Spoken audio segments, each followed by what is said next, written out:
Assalamualaikum warahmatullahi wabarakatuh. Bismillah, alhamdulillah, selamat berjumpa kembali. Kita sekarang membahas tentang sejarah dari Syekh Muhammad Alaquddin. Syekh Muhammad Alaquddin ini tinggal di daerah Faisali. Nah, pusat penyebaran Satariyah setelah Mandu adalah Faisali. Berawal dari Faisali inilah tarekat ini menyebar di berbagai tempat di antara Bihar dan Bengal. Syekh Ala keturunan langsung dari seorang sufi besar daerah Bihar, Imam Taj al-Faqih. Salah satu faktor yang membantu Syekh Ala dalam penyebaran Satariyah di Bihar adalah kenyataan bahwa beliau adalah bagian dari keluarga dan keturunan sufi paling berpengaruh di Bihar. Syekh Ala lahir di Maner, tumbuh dan belajar di Tirhut. Beliau belajar beberapa cabang pengetahuan agama kepada ayahnya sendiri, kemudian melanjutkan belajar kepada Khwajah Zainul Abidin, seorang mursyid dari tarekat Chistiyah, daerah Soikhurah, dan menghabiskan 12 tahun bersamanya.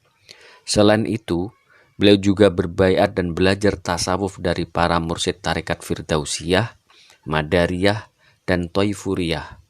Beliau menerima ijazah dan khirqah untuk membaiat dari masing-masing para mursyid tersebut. Dalam pada itu, beliau belum menemukan seorang guru sejati yang bisa menunjukkan masalah rohani dan menunjukkan jawaban atas kerisauan hatinya. Beliau kemudian berkhalwat di sebuah makam wali terkenal di Maner, tanah kelahirannya, Syekh Syarafuddin Yahya. Beliau tinggal di sana beberapa saat untuk berdoa menemukan guru pembimbing sejatinya.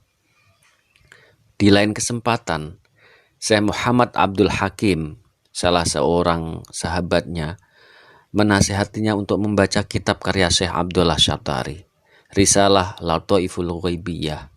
Namun Syekh Ala enggan untuk melakukannya. Dia malah mengutus Maulana Sa'dullah, salah seorang sahabatnya yang lain, untuk kembali ke makam Syekh Syarafuddin Yahya untuk berdoa mohon petunjuk siapa guru sejatinya.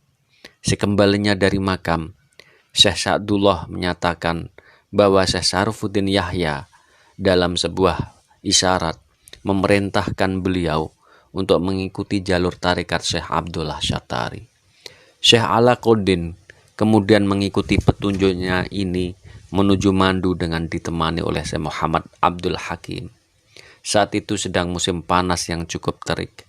Syekh Alaquddin melakukan perjalanan ke Malwa dengan berjalan kaki.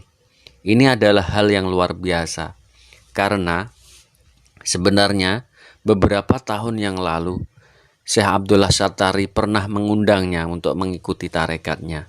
Namun Syekh Ala dengan tegas, sedikit angkuh menolak ajaan ini. Dengan kata-katanya, banyak orang dari Khurasan adalah pengkhianat. Ketika Syekh Abdullah Syatari mengetahui bahwa yang datang sekarang ini untuk menjadi muridnya adalah seorang yang sama yang dulu pernah menolaknya, beliau dengan sengaja membiarkan Syekh Ala ini untuk tidak dijumpainya selama 3 hari. Pada hari keempat, Syekh Abdullah Syatari menjumpainya dan segera mengetahui bahwa masalah pada diri Syekh Alaquddin adalah kepribadian yang terpisah-pisah karena banyaknya tarekat yang diikuti. Satu instruksi yang penting kepada Syekh Ala adalah untuk meninggalkan semua tarekat yang telah diikuti dan hanya konsentrasi pada tarekat Satariyah saja. Beliau juga diperintahkan untuk berpuasa 3 hari dengan hanya berbuka selama puasa tersebut dengan beberapa tetes air. Beberapa saat kemudian, teman Syekh Muhammad Ala, yaitu Syekh Muhammad Abdul Hakim, menderita sakit yang cukup serius.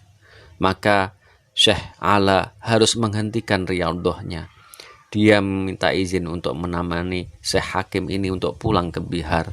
Lalu tidak beberapa lama kemudian beliau kembali lagi ke Mandu. Berbeda dengan sebelumnya, kali ini Syekh Abdullah Syatari menyambutnya dengan hangat dan segera kemudian setelah beberapa saat membaiat Syekh Alaquddin sebagai muridnya. Ini terjadi pada tanggal 4 Dzulhijjah tahun 880 Hijriah bertepatan dengan tanggal 7 Mei 1475 Masehi.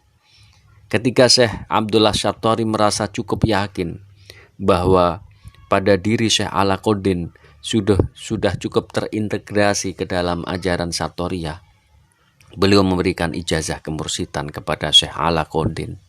Ini adalah puncak pemberhentian yang terakhir pencarian spiritual Syekh Alaquddin, dan beliau menemukan bahwa kepuasan spiritualnya beliau temukan pada jalan Syatari.